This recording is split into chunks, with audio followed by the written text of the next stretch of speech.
Bismillahirrahmanirrahim. Assalamualaikum warahmatullahi wabarakatuh.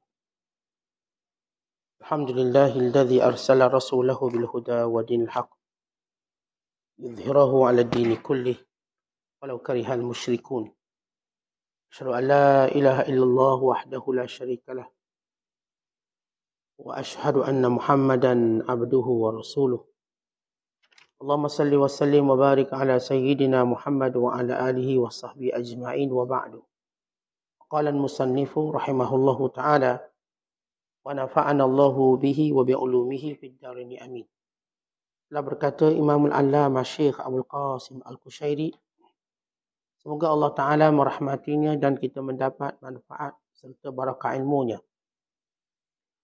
Perlu diketahui bahawa kewajiban hamba adalah redha terhadap segala keputusan yang telah diperintahkan untuk redha kepadanya.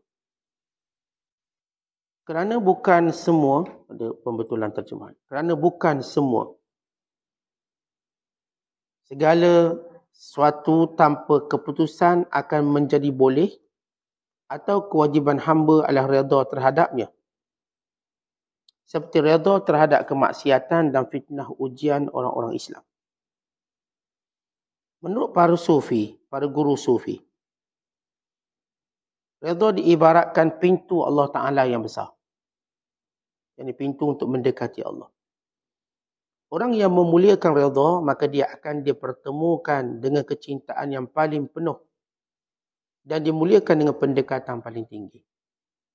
Menurut Al-Imam Abdul Wahid bin Zaid radhiyallahu ta'ala anhu, redha diibaratkan pintu Allah yang besar dan syurga dunia. Perlu diketahui bahawa hamba hampir tidak meredai Allah Ta'ala kecuali dia meredhakan. Dia meredainya. Allah Ta'ala berfirman radhiyallahu anhum wa radu an. Allah redha kepada mereka dan redha kepadanya. Dan mereka redha kepadanya. Saya telah mendengar Ustaz Abu Ali Daqqaq bercerita tentang seorang murid yang bertanya kepada gurunya, apakah seorang hamba mengetahui bahawa Allah Ta'ala redha kepadanya? Maka jawab gurunya, tidak. Bagaimana dia akan mengetahui hal itu padahal redha masalah gaib? Kata muridnya, dia mengetahui hal itu. Saya tahu. Gurunya berkata, bagaimana? Mungkin. Maka jawab muridnya, jika hatiku redha pada Allah, berarti saya tahu bahawa Allah Ta'ala redha kepadaku. Lalu kata gurunya, engkau benar wahai anakku. Dalam satu kisah disebutkan Nabi Musa AS pernah mengatakan, bermunajat pada Allah, wahai Tuhan, tunjukkan diriku pada perbuatan yang apabila saya kerjakan engkau redha kepadaku. Allah Ta'ala berfirman, wahai Musa, engkau tidak akan mampu mengerjakan hal itu. Nabi Musa AS menjatuhkan diri bersujud dan berdoa. Setelah itu Allah Ta'ala menurunkan wahyu, wahai putra Imran, aku akan redha bila engkau redha terhadap keputusanku. Menurut Abdurrahman Ad-Darani, bila hamba meninggalkan syahwat, maka dia adalah orang yang redha. Menurut Ibrahim An-Nasr Abadhi, barang siapa yang ingin sampai ke tempat redha, maka kerjakanlah apa-apa yang telah dijanjikan Allah Ta'ala. Redha menurut Abdullah bin Khafif, redha terbahagi menjadi dua. Iaitu redha dengannya dan redha kepadanya. Yang dimaksudkan redha dengannya adalah memikirkan dan merenungkannya. Sedangkan yang dimaksudkan redha kepadanya adalah melaksanakan apa yang diputuskan. Saya telah mendengar Ustaz Abu Ali Daqqaq mengatakan, jalan orang yang menempuh menuju Allah Ta'ala lebih panjang. Yakni jalan latihan. Jalan ibadat. Sedangkan jalan orang yang waspada lebih dekat tetapi lebih sulit. Yakni mengerjakan dengan redha dan redha dengan keputusan. Menurut Ruwaim, yang dimaksudkan redha adalah seandainya Allah Ta'ala menjadikan neraka Jahannam di sebelah kanannya, dia yakni orang yang redha itu tidak akan memohon agar neraka Jahannam itu dipindah sebelah kiri. Menurut Waqa bin Tahir, yang dimaksudkan redha adalah menghilangkan kebencian dalam hati, sehingga tak sedikit pun tertinggal di dalamnya, kecuali kebahagiaan dan kesenangan. Muslimin dan muslimat dan penonton yang dirahmati Allah sekalian. Bila Al-Imam Al-Qushairi menyatakan, redha kepada apa yang Allah Ta'ala putuskan itu wajib. Tetapi bukan dalam semua keadaan kena redha. Redha pada semua hukuman Allah, ketentuan Allah itu wajib. Tapi bukan semua perkara yang kita kena redha. Antara perkara yang kita tidak boleh redha, yang pertama ialah redha pada maksiat. Tak boleh redha dengan maksiat. Ini huraian yang kedua sebab kita sebut semalam. Apa maksud tidak boleh redha dengan maksiat? Artinya kalau seseorang itu diuji dengan maksiat, dia tak boleh kata saya redha dengan maksiat ini. Selamanya dia tidak redha, mencari jalan keluar, bermuhasabah diri untuk tidak berada dalam posisi maksiat. Yang kedua, tidak dibenarkan kita redha bila dia melibatkan ujian umat Islam. Yang ini musibah-musibah yang menimpa umat Islam. Kita tidak mungkin redha apa yang berlaku pada umat Islam di Palestin. Kita tak akan redha. Kita tak akan redha apa yang berlaku kepada apa sahaja kezaliman kepada umat ini. Apa sahaja bentuk kejahatan, penganiayaan. Kita tidak redha. Baik, apa maksud tidak redha di sini? Secara umumnya apa yang Allah tentukan kepada kita, kita redha. Kerana semuanya baik untuk kita.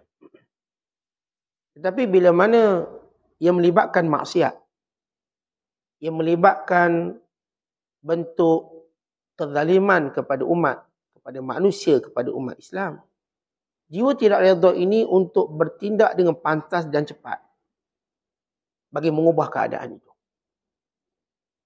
Kalau seorang buat maksiat, dia mesti bertindak dengan pantas dan cepat untuk keluar daripada maksiat. Kerana tidak mungkin dia membiarkan dirinya mati dalam maksiat. Contoh kalau kita berada dalam rumah yang dipenuhi api, apakah kita redha dengan ujian itu? Ya, kita redha. Boleh saja kita melompat keluar daripada api tersebut, sedaya upaya. Atau kita merasakan mungkin sudah sampai waktunya. Apa yang berlaku ketika itu tak akan memudaratkan agama kita. Sebagaimana kalau kita sakit. Mungkin saja kita bergerak terus untuk bertemu doktor, hospital, obat. Atau mungkin kita memilih sabar.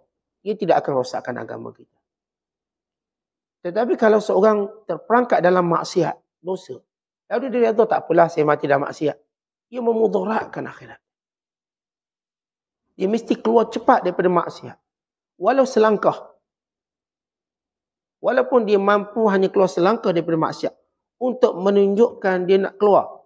Dan ini berlaku pada seorang lelaki yang membunuh 99 orang.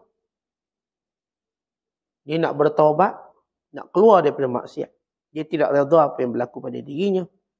Dia tanya pada seorang yang ahli ibadat tapi bukan faqih, maka jawabnya tak ada taubat, dibunuhnya. Sehingga dia bertanya dengan seorang yang alim yang berkata, ada taubat, tapi kena berhijrah. Akhirnya dia berhijrah. Tapi dia mati dalam perjalanan. Maka datang malaikat azab, kerana dia tak pernah buat baik. Datang malaikat rahmat, ingin mengambil rohnya, kerana dia niat nak buat baik. Maka datang lagi malaikat yang menjadi hakim antara kedua malaikat. Ukur jarak. Yang membezakannya ialah selangkah. Selangkah lebih dekat pada kebaikan. Artinya orang kalau berada dalam maksiat, dia tak boleh redha, Tuhan dah takdir saja penyamun nak buat macam mana. Tak boleh, awak kena keluar. Awak boleh berkata, Allah dah takdirkan saya miskin. Saya redha dengan cara ini. Mungkin. Kalau ini tidak akan memberi kesan pada agama kita. Miskin atau kaya, kita mati sama. Cuma kalau dalam bab tu engkau orang cela kita. Tetapi dalam bab maksiat, Allah mencela kita. Kalau tuan-tuan sakit, seorang kata, pergilah berubat. Awak ni tak berubat, dah lama sakit. Tak, saya redha dengan sakit. Kalau orang kata, awak tak boleh macam tu. Cakap redha, kena berubat. Tak, saya pilih redha, saya tak nak buat. Orang akan cela saya, misalnya. Itu sakit lama tak berubat. Malas makan ubat. Culah makan ubat. Kalau doktor bagi ubat pun, dia buang je ubat. Ada orang kalau jenis, dia suka pergi klinik, ubat tak suka. Dia suka tengok muka doktor je. Doktor bagi ubat, buang. Tak nak makan dia. Tapi pergi. Dia dicela, doktor mungkin cela dia. Tapi apa yang dicelanya tak memuri mudarat akhirat dia. Tapi kalau seorang itu duduk dalam maksiat, dia penyambung, dia homoseks, dia lesbian, dia tak semayang, dia tak tutup aurat. Kalau dia kata, saya redha, Allah dah takdir saya begini. Maka pertama, perkataannya itu Allah murka. Allah tak suruh kita redha bab tu. Allah tak suruh. Allah berfirman, wala yarda li ibadihi al-kufr. Allah tidak pernah redha kekufuran hamba. Allah yang menentukan ni pun Allah tak redha benda tu. Tuhan tak redha benda tu. Allah memang suruh kita redha pada semua perkara. Tapi tidak dalam dua perkara ini. Pertama, maksiat. Tak boleh redha. Saya katakan kalau ataupun orang macam kita kalau berada dalam maksiat, jangan redha dengan diri kita dalam maksiat. Saya redha lah Ustaz, saya tak semayang. Nak buat macam mana, dah ditakdirkan tak semayang. Saya dah ditakdirkan tak puasa. Saya memang ditakdirkan tak tutup aurat. Ustaz, daripada lahir lagi tak tutup aurat, Ustaz. Sekarang. Saya ditakdirkan tak tutup aurat. Ungkapan mungkar. Ucapan yang membahayakan akhirat kamu. Kalau dia pun kekal tidak bertudung, kekal tidak sembahyang, kekal tidak meninggalkan perkara yang Allah larang, maka cerita akhirat cukup panjang. Azab yang menanti cukup dahsyat. Sebab dia tak akan ada jawapan. Saya katakan dalam hal-hal berkait dengan duniawi. Kalau seorang tu redha tidak bekerja, dia tak nak minta kerja. Tak apalah, saya redha jadi penganggur. Dia tak akan mudaratkan agama dia, melainkan mudarat pandangan orang pada dia. Pemalas, kata dia. Biarlah saya pemalas, saya pun tak minta duit awak. Saya dengan cara saya nak nganggur. Saya tak minta duit awak, mak saya pun tak marah, mak saya okey je. Kalau dia marah pun dia ulur juga duit. Tapi dia memilih untuk menganggur. Katakan, mungkin dia berkait dengan reputasi dunianya, tapi bukan akhirat dia. Tapi kalau dalam maksiat, seorang itu redha. Lalu mengatakan, inilah takdir Allah pada saya. Allah dah takdirkan saya mencuri. Macam mana? Allah takdirkan saya itu dan ini. Tak, awak kena keluar. Paling kurang awak rasa menyesal dan taubat. Kalau awak tak boleh buat lebih besar pada itu. Menyesal. Menyesal saya buat benda ni. Dia tak boleh ada rasa redha. Dan perkara yang kedua ialah yang melibatkan musibah umat Islam. Orang Islam dibunuh, kita tak apalah, kita redha je. Ustaz, orang Islam kena bunuh. Habis awak nak buat apa? Orang Islam kena penjara. Kita redha je lah dia kena penjara. Tapi ini bukan caranya. Sebab itu umat Islam. Ini pejuang Islam Filastin. Bila tahu ada umat Islam di penjara, mereka berusaha untuk bebaskan penjara. Dan semalam sudah berlaku pembebasan. Yang di penjara puluhan tahun di penjara Israel. Dibebaskan. Kerana ada orang Islam yang prihatin musibah orang lain. Yang bagi setengah orang, kalau orang tu masuk penjara, dia peduli apa? Yalah, masuk penjara bukan saya. Kalau kena geleran dia, baru kiamat. Tapi orang Islam sebenar, dia tak tunggu musibah tu kena pada dia. Musibah kena pada umat Islam, maka ia isu dia. Saya tak akan redha melihat orang Islam berada musibah. Saya akan cuba, saya akan buat sesuatu untuk membebaskan umat Islam.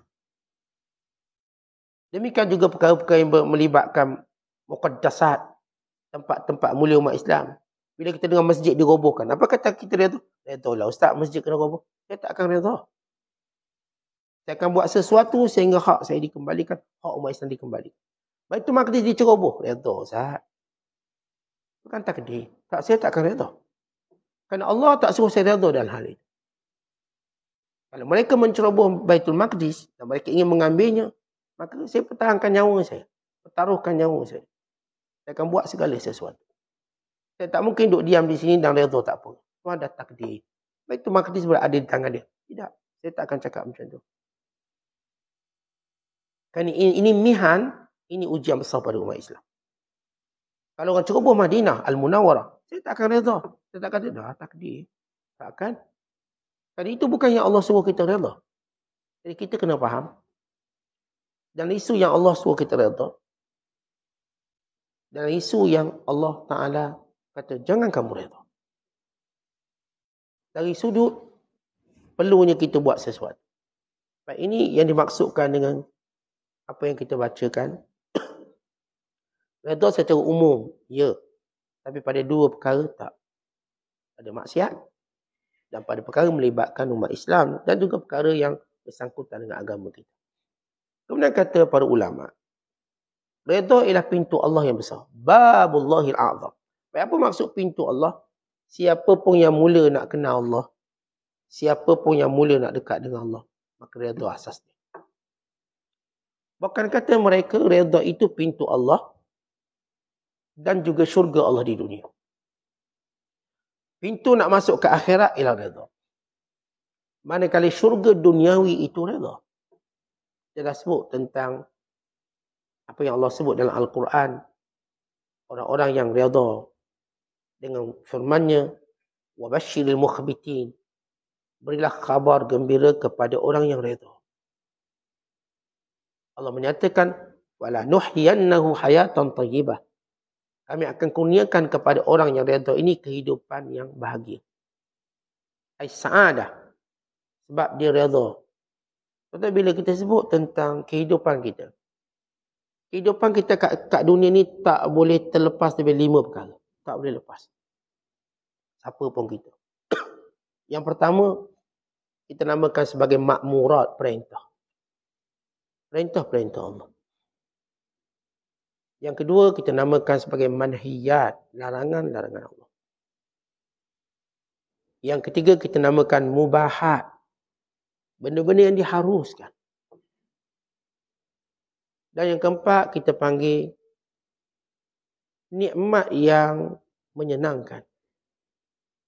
Kita akan lalui benda ni, nikmat yang menyenangkan. Nikmatun muladzah. Dan yang kelima, balaya mu'limah, musibah yang menyakitkan. Dalam kehidupan kita ini 5 perkara kita menghadap. Perintah, larangan, perkara yang diharuskan, nikmat yang menyenangkan atau musibah yang menyakitkan. 5 ini para ulama dia bahagikan pada 2 kategori.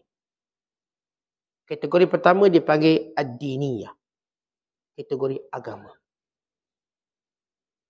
Allah memerintahkan kita dalam kategori agama ni melibatkan perintah, larangan yang diharuskan. Setiap hidup kita perlu lihat apakah ini perintah, apakah ini larangan, ataupun apakah ini yang diharuskan. Yang kedua dipanggil kauniyah, iaitu kehidupan di dunia. Yang kita sebut 2 tadi, iaitu nikmat yang menyenangkan, nikmatun muladzah, dan balaya mu'limah, atau musibah yang menyakitkan.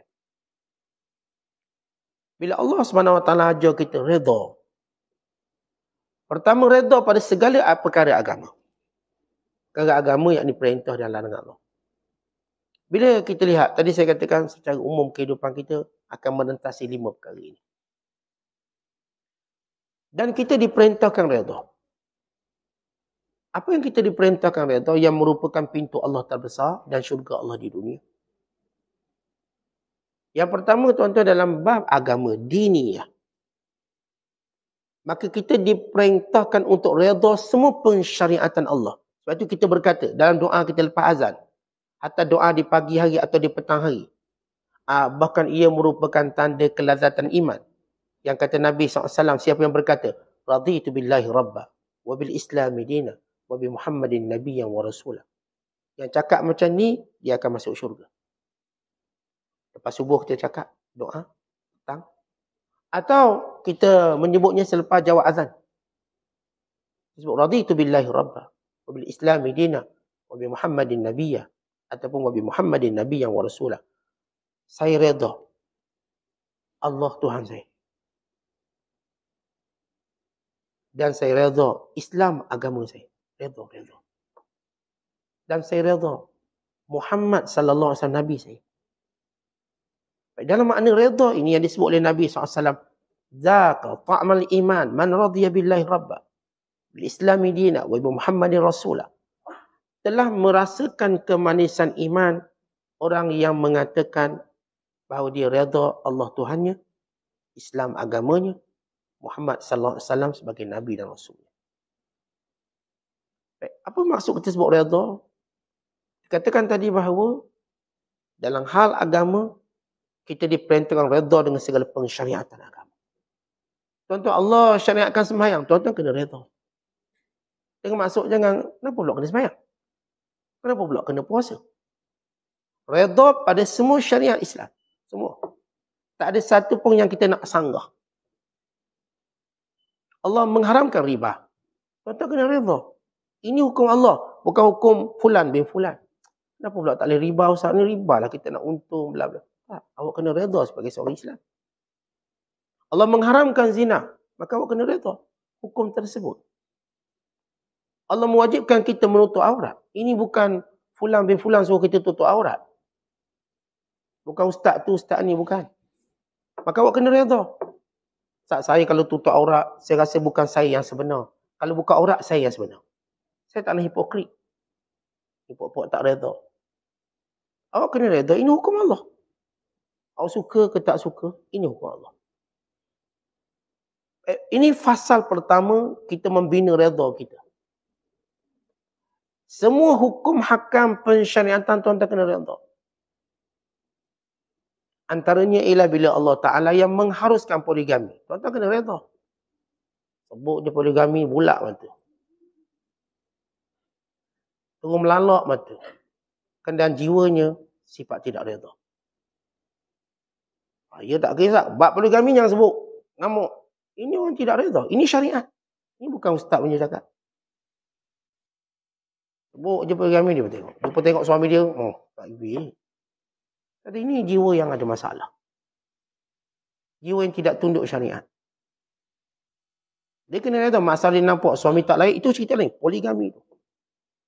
Dia orang cuba buruk-burukkan syariat ini. Dengar je orang nak poligami. Orang tu layak. Dia pun buat mulut. Dia kata ni sondo. Ni perampah. Dia marah pula orang yang nak poligami tu. Marah. Kata ini apa masalah hati dia?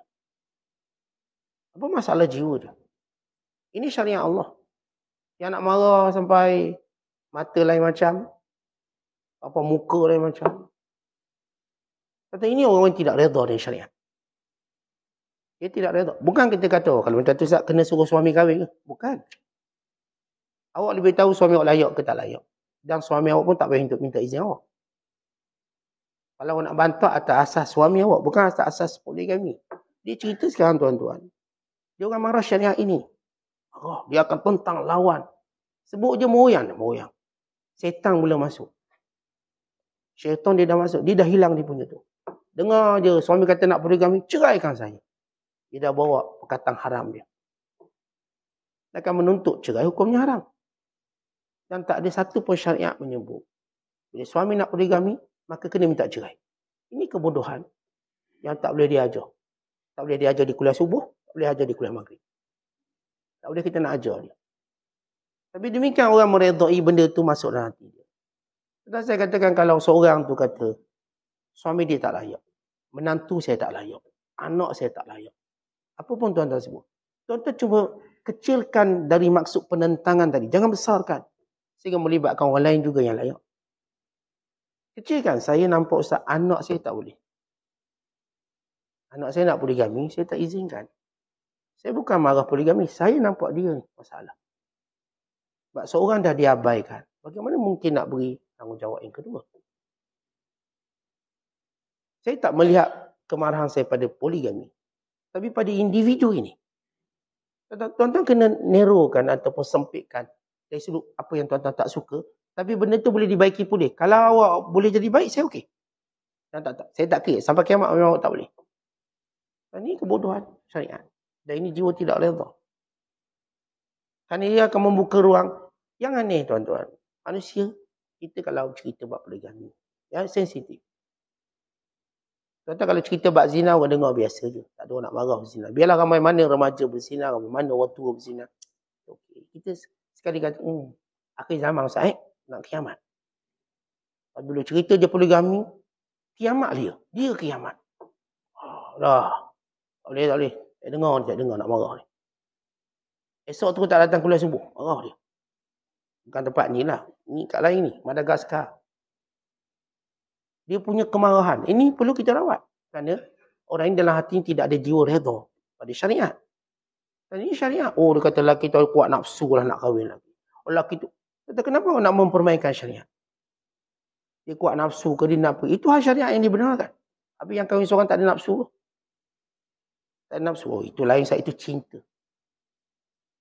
Oh, tak ada nafsu. Bila kahwin dua dia ada nafsu. Bila kahwin seorang, itu cinta. Murni, dipertahankan. Ini kebodohan dalam menjustifikasikan nilai sesuatu. Kita bercakap ini syariat. Contoh saya nak sebut poligami ini syariat. Kalau tuan-tuan nak tunjuk kemarahan ada sebahagian. Bukan tuan-tuan, puan-puan. Puan-tuan okey.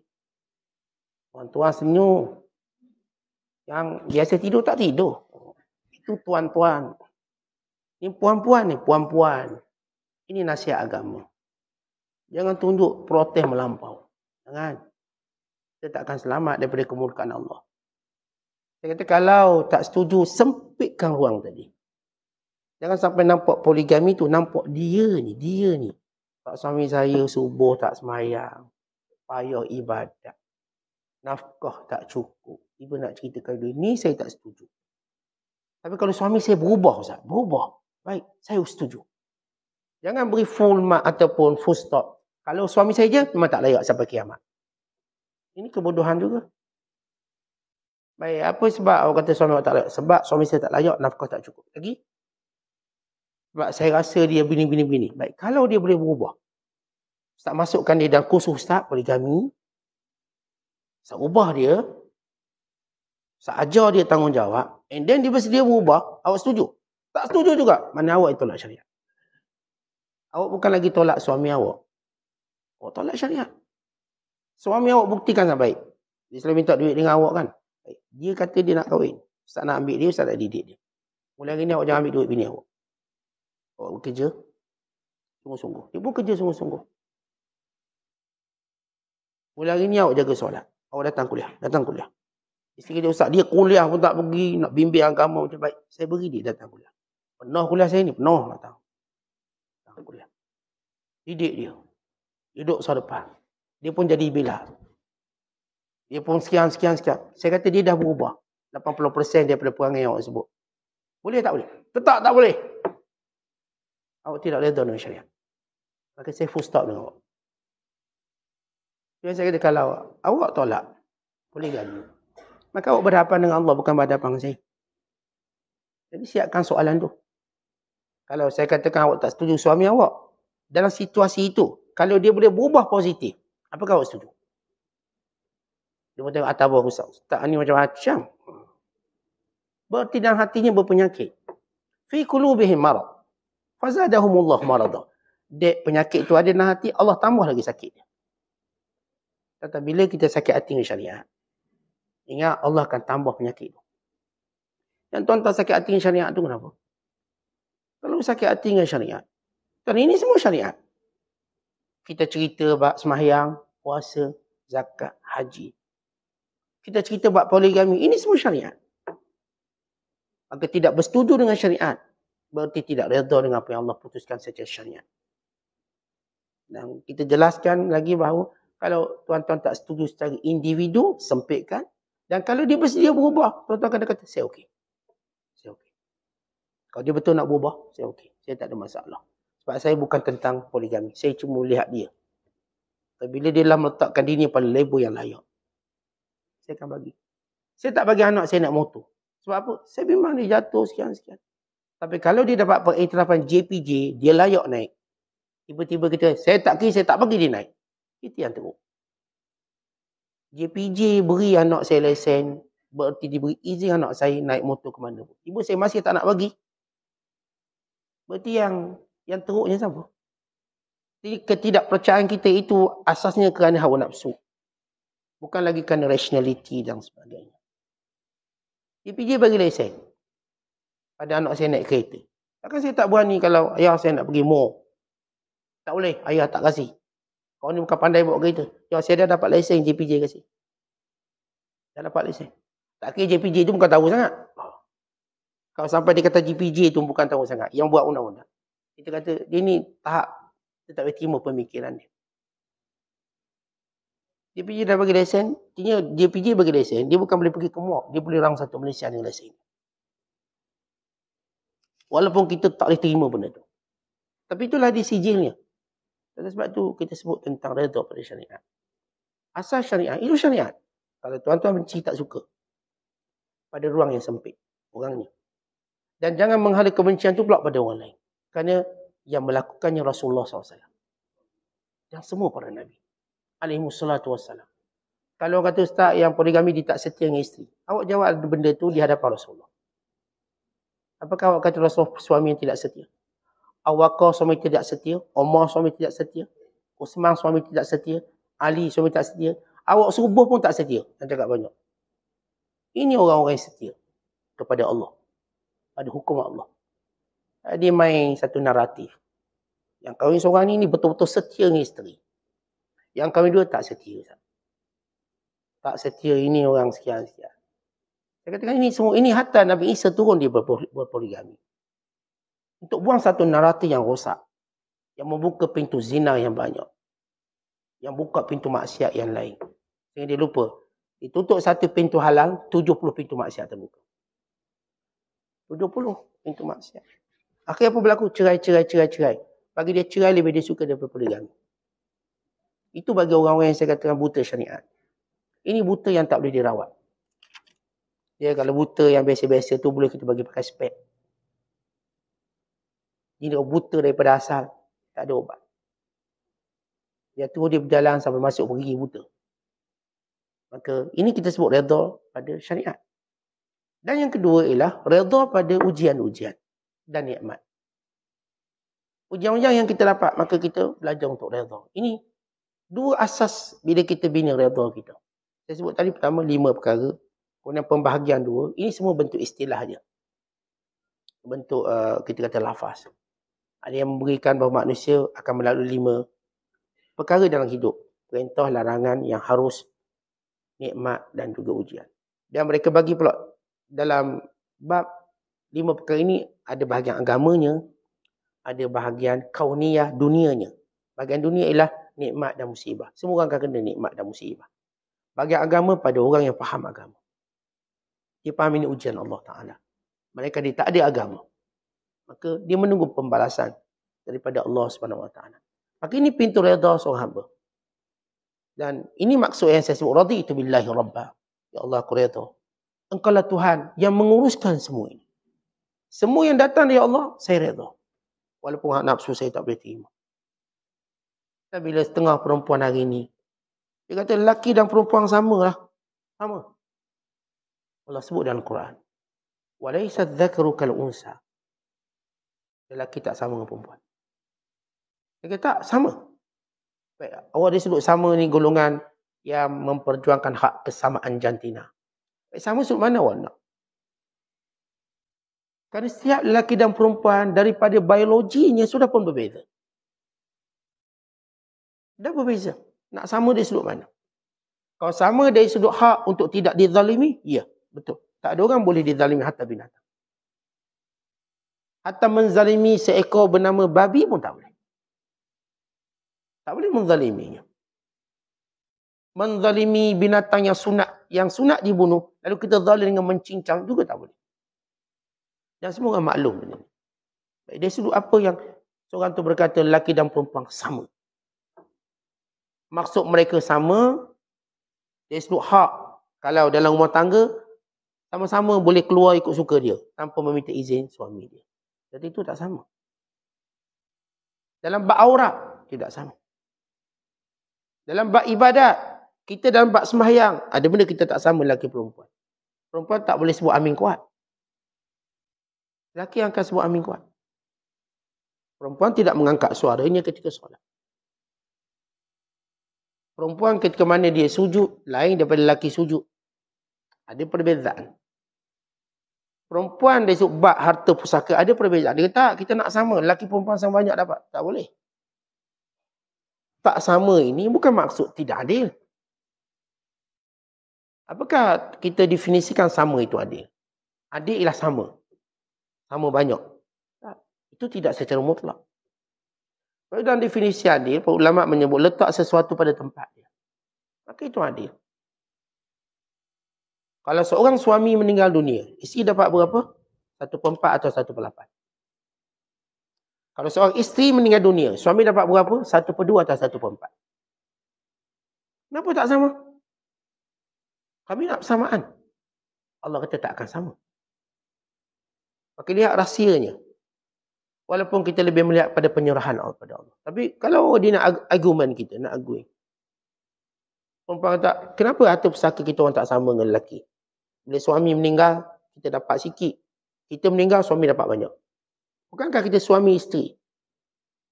Itu sebab kerana tanggungjawab berbeza. Suami memberi nafkah, isteri menerima nafkah. Kalau awak dapat 1/8, kemudian awak kahwin lagi, awak akan diberi nafkah.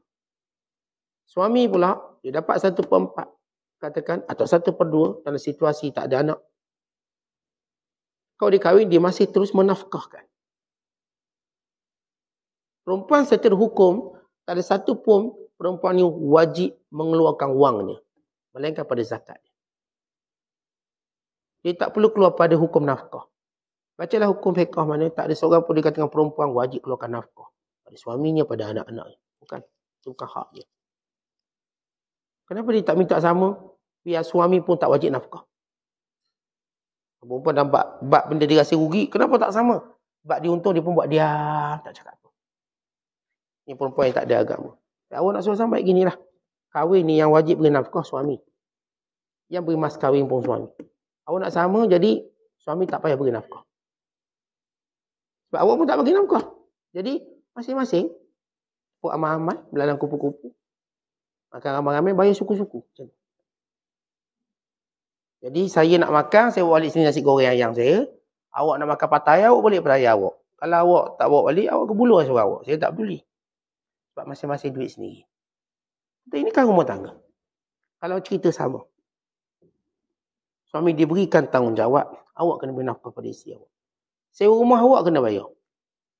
Api air awak kena bayar. Itu tanggungjawab awak.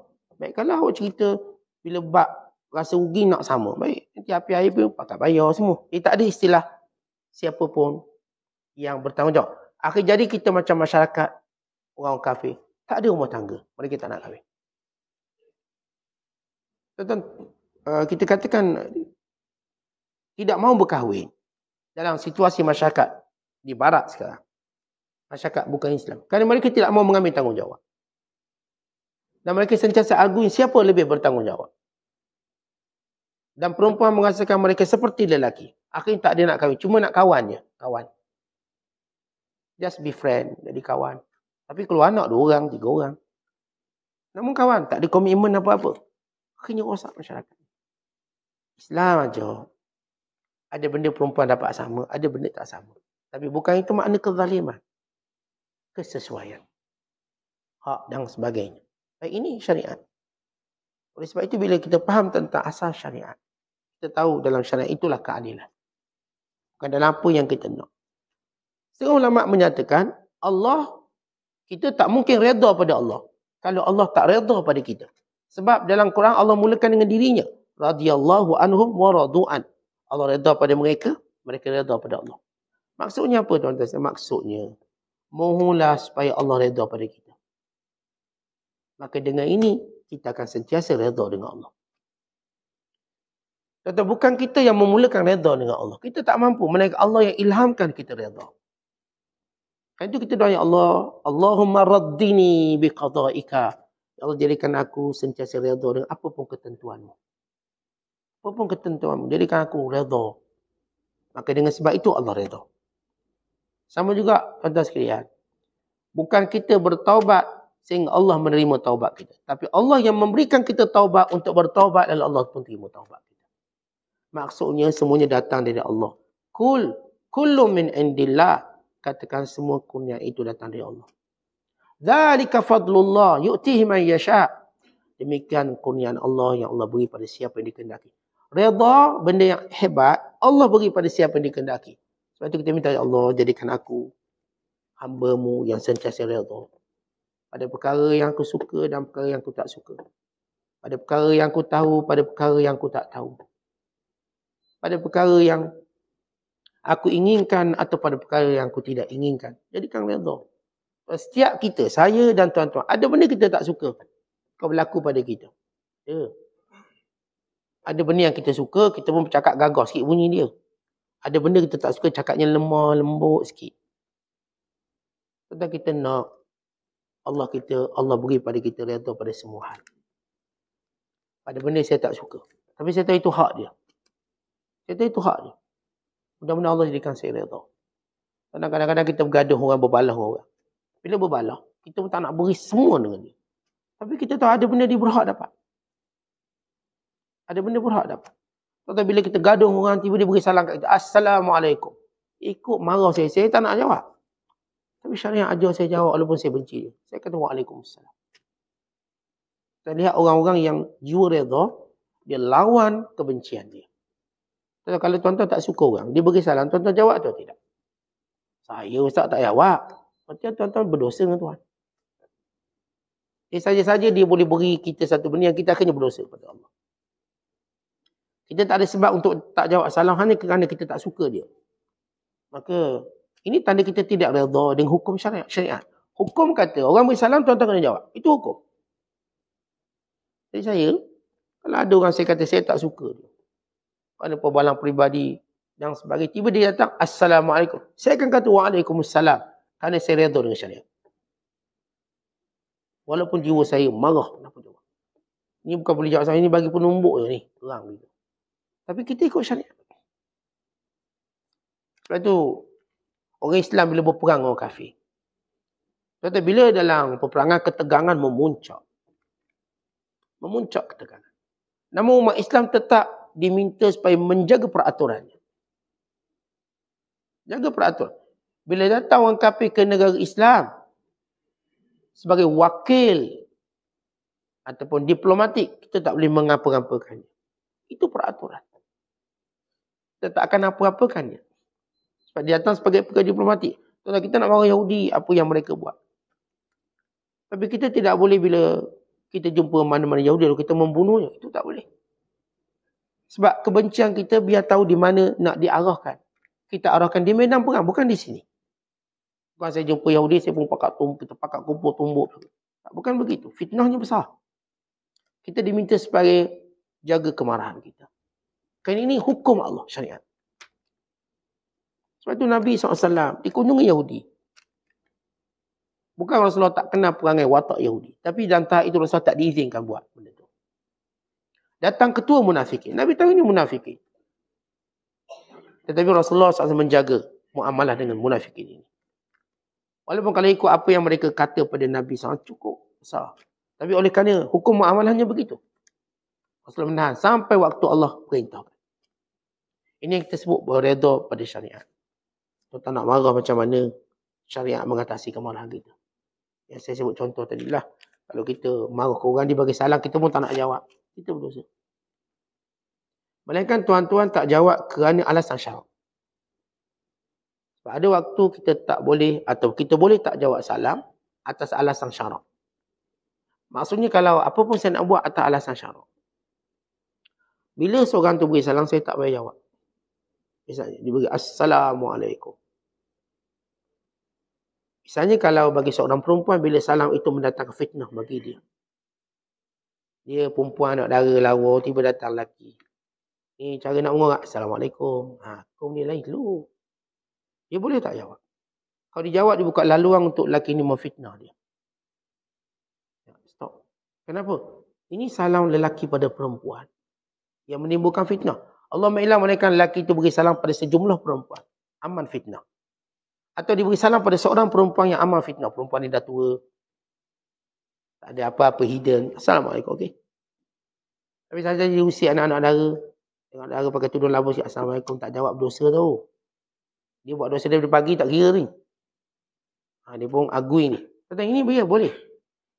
Al-Imam An-Nawawi dalam kitab Al-Azkar menyebut dalam beberapa keadaan tak perlu dijawab salam bila menimbulkan fitnah agama. Tapi yang kita contohkan tadi kalau hanya kerana kebencian peribadi kita. Kekal jawab salam. Tapi kerana syarak, ya ada alasannya. Kata Abu Ali Daqqaq, seorang muridnya tanya dia, Tok Guru, boleh tak kita tahu Allah redha kita atau tidak? Kata Abu Ali Daqqaq, tak tahu. Ini gaib. Kata murid ini, bolehlah. Macam mana? Bila saya redha Allah, saya tahu Allah redha saya. Allah sebut dalam Quran. Sama juga bila kita nak tahu Allah sebut nama kita. Bila kita sebut nama Allah. Macam mana kita tahu? Allah yang sebut dalam Quran. Fadhkuruni adhkurkum. Kamu sebut aku sebut kamu. Kalau kamu sebut aku sebut kamu. Kalau tuan-tuan Ghalib menyebut nama Allah, maka Allah sedang menyebut nama kita. Itu kemuliaan menyebut dan berzikir nama Allah Ta'ala.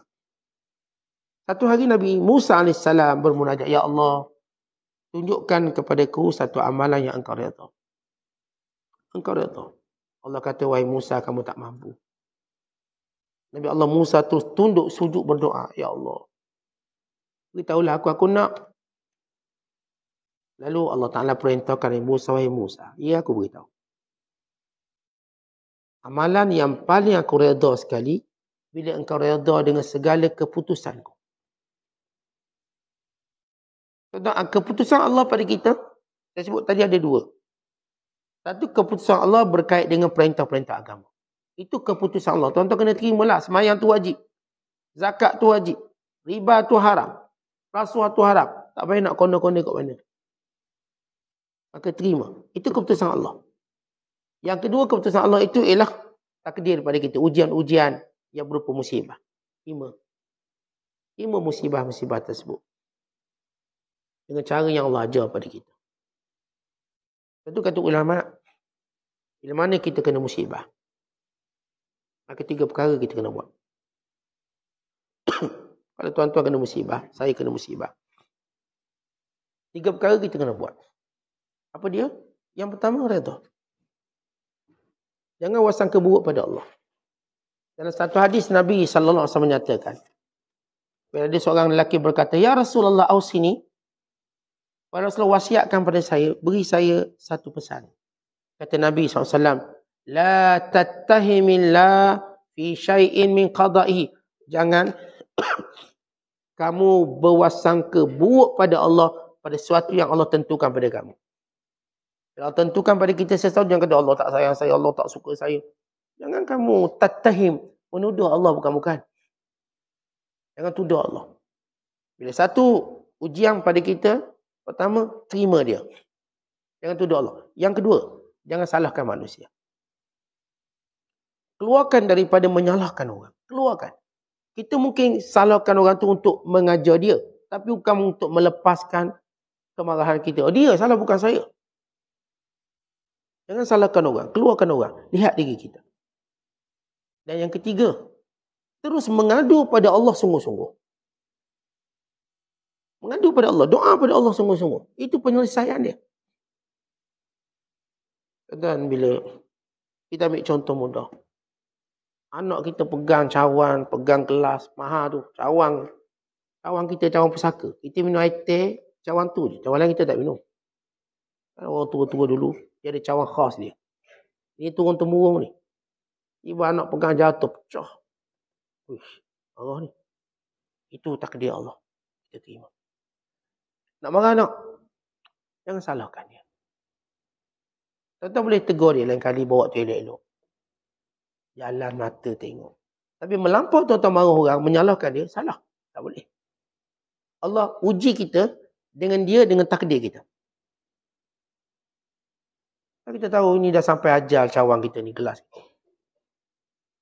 Tapi kita duduk marah anak 5 tahun tak habis lagi ni. Sebab dipecahkan gelas kita. Maka ini menyebabkan kita tak boleh keluar daripada ujian. Kita sebut tadi kaedah kedua, jangan salahkan orang. Tuan-tuan boleh tegur dia untuk didik untuk lain kali. Lain kali, abah nak beritahu. Dia buat cawan ni. Itu je yang paling besar. Dah pecah-pecah lah. Kita tak salahkan dia dengan melampau. Sampai dia terus terbawa-bawa kemarahan kita. Dia bukan fikir kesalahan dia fikir marah kita pada dia tak habis. Ini kena memecahkan cawan. Yang ketiga saya katakan, minta dengan Allah, doa. Antara doa paling mudah yang Allah ajar kita, Inna lillah, kita sebut, Allah ma'jurni fi musibati, beri pahala pada ujian, ganti aku lebih baik. Ganti lebih baik. Kalau ujian tu lebih berat pada bicara biasa kita, maka terus berdoa dengan panjang lebar dengan Allah. Sebagaimana doa Nabi sallallahu alaihi wasallam, Allahumma shku ilaika dha'fa quwwati wa qillata hilati wa hawani 'alan nas. Anta rabbi wa rabbul mustad'afin. Sehingga akhir doa. Dipanggil munajat. Tuan-tuan, bila kita kena ujian 3 benda kita buat, Allah akan keluarkan kita lebih cepat daripada apa yang kita fikir. Pertama, jangan wasangka buruk pada Allah. Terimalah takdir tadi. Atau dengan lebih tepat, terimalah takdir tadi dengan maksud jangan wasangka buruk pada Allah. Yang kedua, jangan salahkan orang. Jangan tunggu kita letakkan benda yang berlaku pada kita, dia. Ustaz, saya ni gagal berkahwin sebab dia. Dia lah kacau rumah tangga saya sampai goyang. Tak habis-habis lagi. Dia. Sampai dia boleh buat lagu. Lagu tajuk dia. Dia punya tak puas hati. Dia berzikir dengan lagu dia. Tentu orang ni tak boleh keluar daripada ujian. Tak mungkin. Dia datang sebagai penyebab, tak apa. Dia rosak rumah tangga kita. Mungkin bukan jodoh kita. Okay. Tak apalah, dia ambil lah. Dah jodoh dia. Kita dah stop. Dia mungkin dah bina rumah tangga dengan baik dan dia bahagia. Okay. Tak, saya tetap nak marah dia, Ustaz. Dia telah rosakkan rumah tangga saya. Saya kata boleh kita nak salahkan dengan tujuan untuk beritahu kesalahan secara agama. Tapi benda tu dah berlaku dan orang ni misalnya dia dah kahwin dah. Dengan pilihan dia dah kahwin. Dia rasa bahagia. Sampai ke anak cucu. Kita ni bertongkak lagi. Nak marah lagi. Dia dah gampah. Tak boleh nak move on, kata orang sekarang. Tak boleh move on. Betul tak? Saya terima dah bukan jodoh saya. Dah dia nak sangat tu, saya tak kata apa. Misalnya, dia tahu orang tu salah. Ya salah. Tapi menyalahkan. Tentu antara menyalahkan dengan salah satu benda yang perlu kita bezakan. Salah dengan maksud kita lihat, ini dia punya sebab asas dia. Tapi menyalahkan berterusan tak boleh. Inilah takdir, jalan takdirnya. Kemudian apa patut saya buat? Saya doa pada Allah. Doa. Moga Allah ganti saya lebih baik. Moga sekian-sekian. Akhirnya Allah mendatangkan kita jauh lebih baik daripada apa yang kita sangkakan. Sebab apa pun nikmat yang ada di sisi kita, bukan itu yang terbaik di tangan kita. Bukan. Allah boleh ganti-gantikan sehingga dia menjadi lebih terbaik pada tangan kita. Jadi selalu kita ingat apa yang disebut oleh para ulama. Bila kita diuji dengan satu ujian, maka lihat 3 perkara ini. Belajar terima, tidak menyalahkan Allah atau wasangka buruk pada Allah. Kerana kata Abu Darda radhiyallahu ta'ala anhu, Allah Ta'ala bila dia menentukan sesuatu pada kita, Allah suka kita redha dengan benda itu. Dan yang kedua, kita katakan jangan terlalu salahkan orang. Jangan salah dia. Saya bisnes bengkak, dia lah bomoh. Dia lah bukan cerita dia bomoh. Kalau betul bijak dia bomoh, suruhlah dia bomoh iPhone ke, dia bomoh syarikat Yahudi ke, biar bengkak. Dia pun dapat besar pahala. Tahu dia tak berjaya dia buat. Kenapa? Dengan izin Allah. Dengan izin Allah. Jadi benda tu, jangan kita over sangat menyalahkan dia. Kerana dia lah start bisnes saya bengkak. Kalau tak dia, bisnes saya maju. Dia ke maju. Kalau dia tak ada, apa kali maju kita? Ramai orang tak ada pada pendekin ni, sama juga tak maju juga. Sebab tu jangan letak sangat kesalahan tu pada orang. Jangan terlalu. Salah suami saya lah Ustaz. Kita marah. Ini salah bini saya lah. Ini salah pak mentua saya lah. Kita meletakkan, kita tahu orang yang lemah, dia akan sentiasa meletakkan kesalahan pada orang. Dan dia tak boleh keluar daripada benda tu. Sebab dia lemah, dia tak kuat. Tapi orang kuat, dia tak akan meletakkan kesalahan pada orang lain secara sempurna. Kerana pada apa yang berlaku ada kesalahan. Betul, apa pun berlaku, di sebalik kita cerita ada salah orang pada benda yang berlaku, sebenarnya pada diri kita itu lebih banyak kesalahan. Musuh kita salah, ya, memang itu kerja musuh. Tapi salah kita terlalu cuai sehingga musuh dapat ambil kesempatan. Itu yang salah kita. Salah kita, ya, kita salahkan Yahudi, betul. Tapi kita lebih salah kerana kita tak bersatu. Bagaimana kita nak baiki diri kita? Dengan apa yang kita baiki, kita boleh kalahkan musuh. Menyalahkan musuh tidak memberikan satu laluan untuk kita menang. Mereka melihat mana kesalahan kita pula. Mungkin kita ni tidak mengambil cakna tentang bagaimana penipuan-penipuan musuh kita. Strategi yang panjang. Mereka kuasai satu persatu. Politik mereka kuasai, ekonomi kita mereka kuasai. Kita masih cerita hal lain. Malah peduli bab politik, malah peduli bab ekonomi. Akhirnya bila berlaku tidak perancangan mereka dah buat. Kita tak buat apa-apa. Maka kesilapannya pada kita. Untuk kita bangkit, memperbetulkannya. Ini asas kita. Menurut Abdul Rahman Ad-Darani, bila hamba meninggalkan syahwat, maka dia adalah orang yang redha. Baik, di antara tanda orang redha secara umum, ditinggalkan kemauan syahwat dengan ikut syariat. Kata Imam Nas Abadi, barang siapa yang ingin sampai ke tempat redha, maka kerjakan apa yang dijadikan oleh Allah. Ini apa yang diperintahkan oleh Allah. Redha, kata Abdullah bin Khafif, terbahagi dua. Pertama, redha dengan Allah. Ar-ridha billah. Yang kedua, redha dengan Allah, kepada Allah. Ar-ridha anillah. Yang dimaksudkan redha dengan Allah, memikirkan dan merenungkannya. Mudabbir.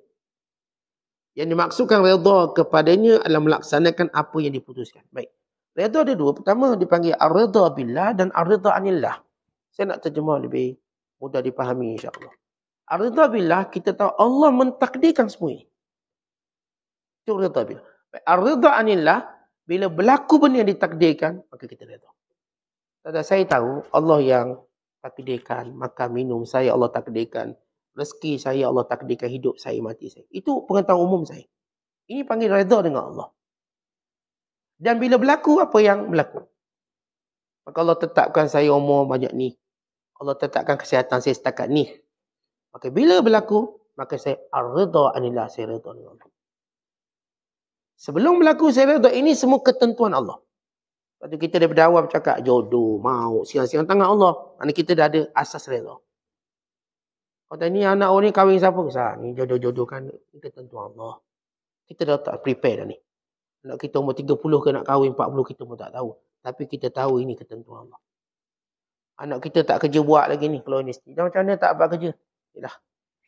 Kita ni usaha-usaha apa pun takdir Allah. Kita dah terima. Dia panggil redha billah. Secara ilmu kita dah tahu pekerjaan anak kita Allah tentukan.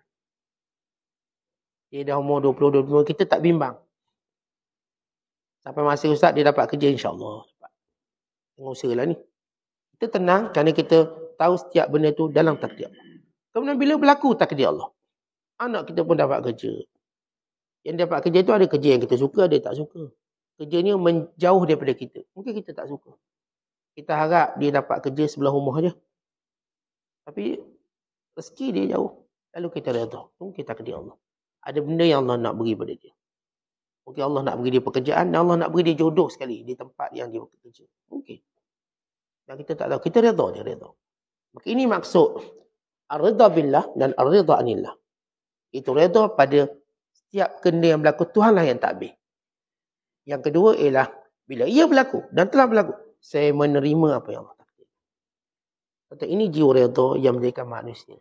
Kita semua tenang dengan apa yang Allah Ta'ala tentukan. Sebab kita dah kata asas apa yang Allah tentukan pada kita tu baik. Tapi mata hati kita, mata akal kita, mata otak kita, semua ini terbatas. Tetapi banyak mana perkara yang kita kata baik sesudah 20 tahun, tiba 30 tahun.